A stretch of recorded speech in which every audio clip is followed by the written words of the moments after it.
Hello guys, welcome back to my YouTube channel. So ಇವತ್ತು ನಾನು second sem ಬಿ.ಕಾಮ್ ಅವರ ಕನ್ನಡ ಸಬ್ಜೆಕ್ಟಲ್ಲಿ ಇರೋ ಶಿವನ ಮೀಸುವ ಹಾಡು ಇದನ್ನು ಬರೆದಿರೋ ಅಂಥ ಕವಿ ಬಂದುಬಿಟ್ಟು ವೈದೇಹಿ ಅಂತ. ಸೊ ಆ ಲೆಸನ್ನ ಸಾರಾಂಶವನ್ನು ಹೇಳ್ಕೊಡ್ತೀನಿ.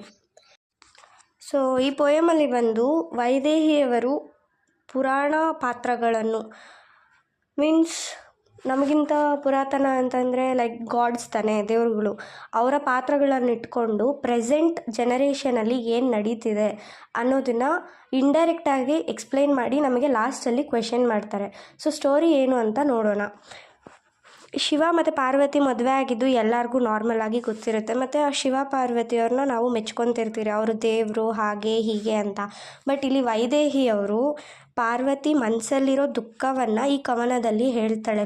ಅವಳಿಗೆ ಏನು ದುಃಖ ಪಡ್ತಿದ್ಲೋ, ದೇವರಾಗಿ ಅವರಿಗೆ ಎಂಥ ದುಃಖ ಇರೋದು ಅಂತ ಹೇಳ್ತಾರೆ. ಸೊ ಇವಾಗ ನಾರ್ಮಲಾಗಿ ಶಿವ ಅಂದರೆ ತ್ರಿಲೋಕ ಸಂಚಾರಿ. ಅವನು ತ್ರಿಲೋಕ ಸಂಚಾರಿ ಮುಗಿಸ್ಕೊಂಡು ಮನೆಗೆ ಬಂದಾಗ ತನ್ನ ಹೆಂಡತಿ ಪಾರ್ವತಿ ಆದವಳು ಖುಷಿಯಿಂದ ಬರ್ಮಾಡ್ಕೊತಾಳೆ.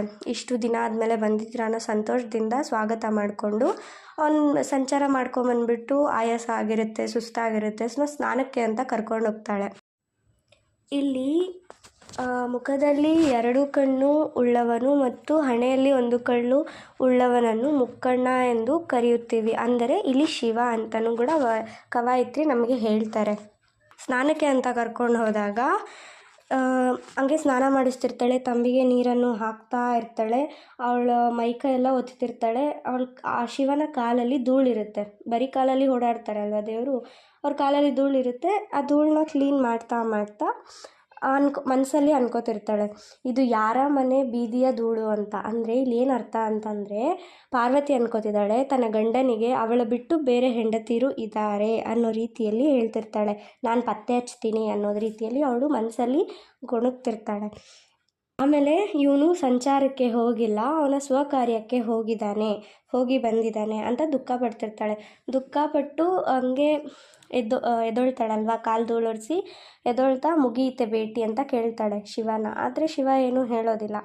ಆಮೇಲೆ ಒಂದೊಂದೇ ತಂಬಿಗೆ ನೀರನ್ನು ಶಿವ ಮೇಲೆ ಹಾಕ್ತಾ ಅವಳು ನೆನಪಿಸ್ಕೊತಾಳೆ, ನೀರು ಗಂಗೆ ಸ್ವರೂಪ, ಅವಳು ಸ್ವರ್ಗಲೋಕದಿಂದ ಧರೆಗೆ ಇಳಿತಾಳೆ. ಆಗ ಶಿವ ತನ್ನ ಜಡೆಯಲ್ಲಿ ಅವಳನ್ನ ಕಟ್ಟಿಡ್ಕೊಂಡ್ಬಿಡ್ತಾನೆ. ಆಮೇಲೆ ನಂತರ ಈ ಪಾರ್ವತಿಯೊಂದಿಗೆ ಹೆಂಡತಿ ಅಂತ ಒಪ್ಕೋತಾನೆ, ಅವಳ ಸಮ ನೋಡ್ತಾನೆ ಅಂತ ನೆನೆಸ್ಕೊಂಡು ಈ ತಂಬಿಗೆ ನೀರು ನಿನ್ನ ಗಂಗೆಗೆ ಅಂದ್ಬಿಟ್ಟು ಅವನ ಮೇಲೆ ಹಾಕ್ತಾಳೆ.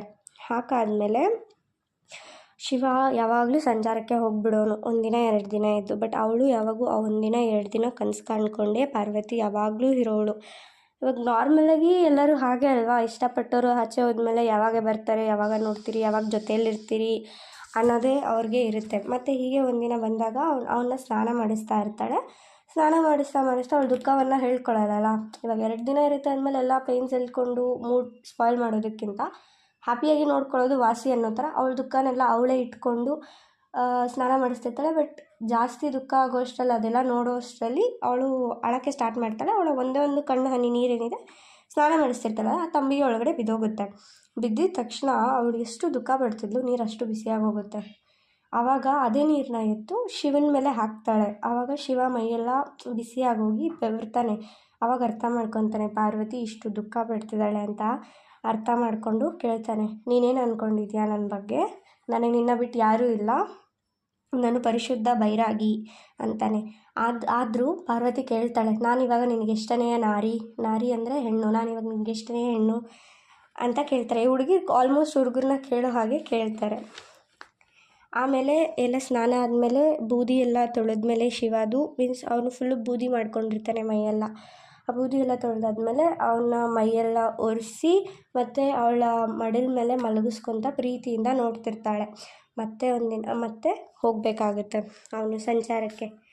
ಆಗ ಹೋಗ್ತಾನೆ ಇರ್ತಾನೆ ಶಿವ. ಈ ಪಾರ್ವತಿಗೆ ಅಭ್ಯಾಸ ಆಗೋಗಿರುತ್ತೆ, ಬಂದು 2 ದಿನ ಇದ್ದು ಹೋಗೋದು, ಬಂದು 2 ದಿನ ಇದ್ದು ಹೋಗೋದು.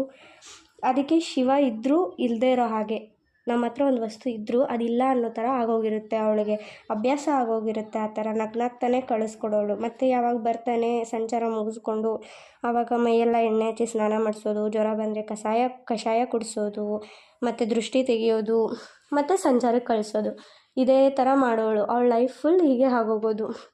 ಸೊ ಇಲ್ಲಿ ನಮಗೆ ಇವಾಗ ಲೇಖಕಿ ವೈದೇಹಿ ಕ್ವೆಶನ್ ಮಾಡ್ತಿದ್ದಾರೆ, ಈ ಸಂಬಂಧ ಯಾವ ಮಾತ್ರ ಸರಿ, ಯಾವ ಮಾತ್ರಕ್ಕೆ ಸರಿ, ಇದು ಅನೈತಿಕ ಸಂಬಂಧವು ನೈತಿಕ ಸಂಬಂಧವು ಅಂತ ನಮ್ಮನ್ನೇ ಪ್ರಶ್ನೆ ಕೇಳ್ತಿದ್ದಾಳೆ.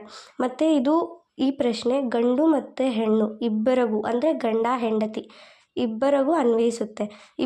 ಯಾರೂ ಹೆಚ್ಚು ಇಲ್ಲ, ಯಾರೂ ಕಮ್ಮಿ ಇಲ್ಲ, ಇಬ್ಬರು ಸಮಾನನೇ ಈ ವಿಷಯದಲ್ಲಿ, ಲಿಂಗ ತಾರತಮ್ಯ ಮಾಡಬಾರ್ದು ಅಂತ ಈ ಪುರಾತನ ಅಂದರೆ ದೇವ್ರುಗಳ ಪಾತ್ರಗಳನ್ನು ತಗೊಂಡು ಇವಾಗ ಈ ಜನರೇಷನಲ್ಲಿ ಏನು ನಡೀತಿದೆ ಅಂತ ಕವಯಿತ್ರಿ ನಮಗೆ ಹೇಳ್ತಿದ್ದಾಳೆ. ಇದರಲ್ಲಿ ನಮ್ಮ ಎಲ್ಲರ ಪಾಲು ಇದೆ ಅನ್ನೋ ರೀತಿ ಹೇಳಿ ಮುಕ್ತಾಯ ಕೊಡ್ತಿದ್ದಾಳೆ. ಸೊ ಸೆಕೆಂಡ್ ಸೆಮ್ ಎಕ್ಸಾಮ್ಸ್ ನಡೀತಿದೆ ಅಂತ ಗೊತ್ತಾಯಿತು. So all the best for you all. Thank you.